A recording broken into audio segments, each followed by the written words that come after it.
Oke, business audience. Dialog kita semakin menarik, namun juga mungkin Anda juga semakin ingin tahu. Nah, tadi disebutkan pusat registrasi. Registrasi macam apa pula ini, kan begitu. Nah, lalu apa peranannya? Tadi juga disebutkan mengenai verifikasi. Bagaimana verifikasinya? Dilakukan dengan benar nggak? Karena resi gudang ini kan menyangkut gudangnya di mana, barangnya milik siapa, begitu kira-kira. Nah, Pak, kita ingin bertanya.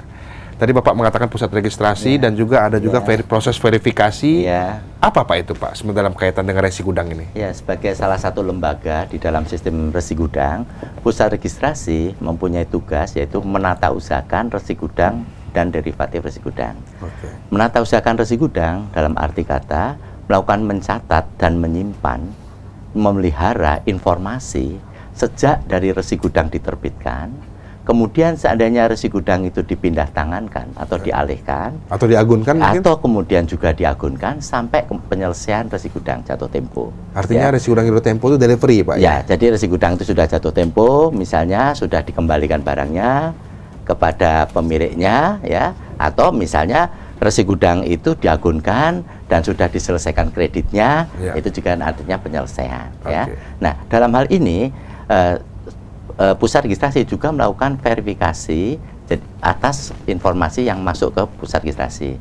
Pada saat penerbitan, pusat registrasi akan melakukan verifikasi apakah pengelola gudangnya betul-betul yang sudah memperoleh persetujuan dari badan pengawas. Yang seperti dikatakan Bu Titik tadi. Gudangnya masuk dalam daftar gudang yang telah memperoleh persetujuan badan pengawas melalui informasi yang ada di pusat registrasi. Kemudian juga barangnya juga sama, sudah dalam daftar yang ada dalam SK Menteri, dan juga lembaga penilaian kesesuaian yang menerbitkan sertifikat mutu barang. Sehingga setelah itu diverifikasi dan hasilnya bagus, pusat registrasi memberikan konfirmasi kepada pengelola gudang berupa memberikan kode registrasi atas resi gudang. Resi gudang diterbitkan. Yang kedua, pada saat terjadi pengalihan resi gudang, pusat registrasi juga bisa memberikan konfirmasi apakah yang mengalihkan betul-betul pemegang terakhir resi gudang. Jangan kisru Pak ya. Dan itu. Jadi kalau misalnya orang nemu resi gudang di jalan kan surat berharga, bisa nggak dialihkan? Nah, ini untuk menghindari risiko seperti itu. Pusat registrasi pada saat diagunkan ke bank untuk memperoleh pinjaman, bank dengan sistem yang terhubung ke pusat registrasi, dia bisa menanyakan. Mudah, simpel Pak ya. Mudah. Jadi bank tidak perlu harus mengecek ke gudang barangnya, pemiliknya, cukup menghubungi pusat registrasi secara komputer, online, kemudian pusat registrasi akan melakukan verifikasi apakah resi gudang yang bersangkutan, berapa nilai barangnya, berapa jatuh tempo, kapan jatuh temponya, siapa pemegang resi gudang terakhir, Pak ya. Sehingga bank bisa memastikan akan memberi kredit berapa jumlahnya, apakah 60%, 70% dan sebagainya. Jadi prosesnya akan bisa lebih mudah, lebih cepat. Itulah yang dilakukan oleh pusat registrasi. Mungkin ya, gimana saya bisa tambahkan mengenai jatuh tempo. Tadi kan Bapak tanyakan jatuh tempo apakah penyerahan? Tidak yang namanya resi gudang itu ada masa lakunya. Karena sangat tergantung kepada komoditi yang disimpan. Ya, tidak semua komoditi bisa diresi gudangkan. Hanya komoditi yang mempunyai masa simpan minimal 3 bulan yang bisa diresi gudangkan. Ya, misalnya seperti gabah. Dan saat ini dengan SK Menteri Perdagangan itu ada 8 komoditi yang bisa diresi gudangkan. Yaitu adalah gabah, beras, jagung, kakao, lada, rumput laut, karet, dan satu lagi kopi. Jadi ada 8. Ya. Untuk menambahkan jumlah ini, itu bisa dengan mudah dilakukan. Itu misalnya katakanlah ada asosiasi komoditi yang merasa komoditinya layak untuk diresi gudangkan, silahkan menulis surat kepada Ibu Menteri Perdagangan. Dan juga andai kata ada suatu daerah, dia mempunyai komoditi potensial di daerahnya yang memenuhi persyaratan tadi, persyaratan mempunyai daya simpan dan juga harganya berfluktuasi, itu silahkan juga menuliskan surat. Nanti akan diterbitkan SK Menterinya untuk menambah. Jadi 8 itu bukan harga mati, malah bukan awal ya. Itu adalah hanya untuk awalnya saja. Sedangkan komoditi-komoditi yang lain bisa menyusul kemudian. Nah, sekarang pertanyaan fundamental yang menarik. Tadi kita paparkan bahwa resi gudang dengan undang-undang yang baru ini tujuan utamanya adalah untuk mencegah kejatuhan penerimaan petani karena kejatuhan harga waktu panen itu kan begitu. Tapi kita tahu juga bahwa petani itu kan ada tengkulak yang selama ini memberikan pinjaman. yang akhirnya mengijonkan, tapi juga memeras para petani itu. Pertanyaannya begini Pak, dengan resi gudang tadi yang katanya pusat registrasi, online, gudang dan lain sebagainya, apakah bisa lebih murah dan efisien dibandingkan dengan servis yang diberikan oleh tengkulak ini? Kira-kira bagaimana? Kalau Pak Akbar melihatnya bagaimana dalam tataran operasionalnya? Baik, sebelum itu saya ingin menjabarkan yang disampaikan Bu Titi tadi bahwa misinya adalah untuk mencegah kejatuhan harga. Dan oleh sebab itu maka barang ketika masuk sama barang ketika keluar harus sama.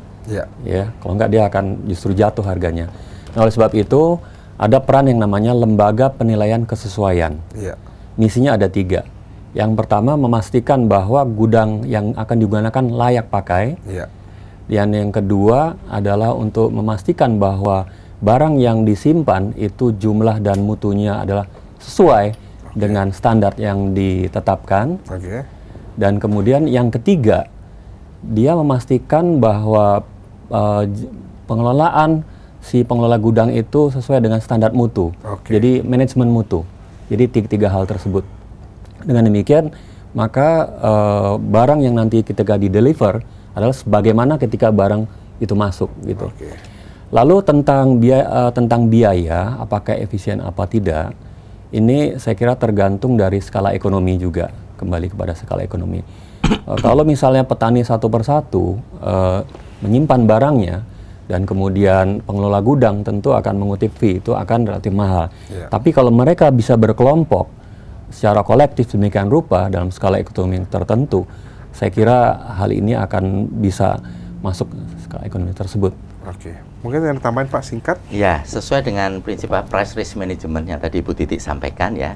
Jadi sebetulnya pertama barang itu harus mempunyai tren kenaikan harga yang cukup memadai, bahwa kenaikan harga dari penyimpanan tadi, penundaan tadi lebih tinggi, jauh lebih tinggi daripada biaya-biaya yang dikeluarkan. Itu dulu Pak ya, prinsip komoditasnya itu. Ya. Nah, yang menjadi masalah kita atau tantangan kita, bagaimana kita bisa menciptakan, bisa mengupayakan bahwa biaya-biaya di dalam sistem bersih gudang itu tidak terlalu tinggi, sehingga masih jauh lebih rendah daripada kenaikan harga yang diperoleh dari penundaan tadi. Nah, kita tahu bahwa biaya itu ada satu biaya bunga bank, karena itu kreditnya dari bank. Kedua, biaya pengelolaan gudang, termasuk sewa gudang, pengelola gudang, kemudian asuransi. Ya. Nah, kalau biaya-biaya itu bisa kita tekan sedemikian rupa, maka harapannya betul-betul bisa memberikan manfaat bagi pihak yang akan membuat resi gudang. Petani itu Pak. Iya, petani. Business audience, jadi kita lihat bahwa sangat menarik resi gudang untuk meningkatkan kesejahteraan petani. Bagaimana ya tadi dipaparkan, dengan cara mencegah penurunan pendapatan petani karena terpaksa menjual barang saat panen di mana harga lagi terpuruk. Nah, pertanyaannya adalah bagaimana operasional tadi sudah dipaparkan, sistemnya juga sangat baik, bahkan ada security paper supaya resi gudang ini tidak bisa dipalsukan sehingga menimbulkan kisruan. Tapi yang terakhir adalah bahwa biaya akan diusahakan ditekan sekecil mungkin, seefisien mungkin dengan cara meningkatkan volume daripada para petani yang berkumpul jadi satu. Dan juga terakhir adalah biar bagaimanapun biaya ini ada, diharapkan masih jauh lebih kecil dibandingkan dengan potensi petani-petani itu kalau mereka mau menahan barangnya saat lagi panen dan untuk menjualnya kemudian hari. Saya Tito Loho dari Indonesia Business Today.